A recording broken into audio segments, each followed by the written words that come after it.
Good day, Mom and Sir. Thank you for giving me a chance to introduce myself. I'm Angeline Romero, 40 years old. I'm married and I have one baby girl, 2 years old. I live in Pangasinan. I really want to go back to Hong Kong to support my family and to support my niece's studies.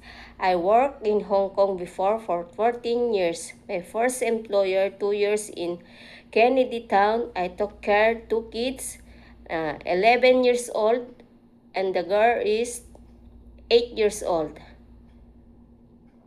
I cook their food and cleaning, washing, marketing, and ironing, and send them to the school bus for their school days.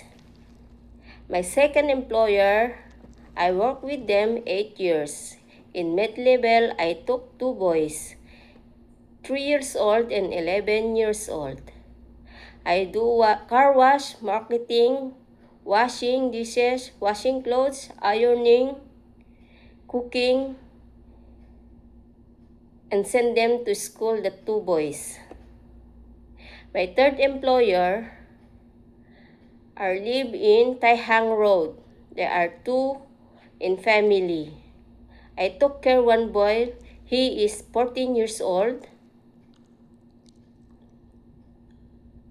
And her mommy.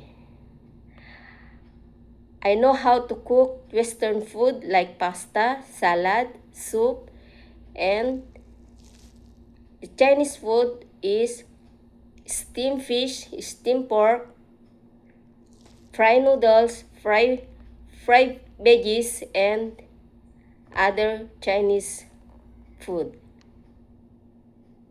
They treated me as a family, and I treated them my own family also. Hello, Mom and Sir. I hope you choose me to work in your family as your helper. I promise to do my best and my duties.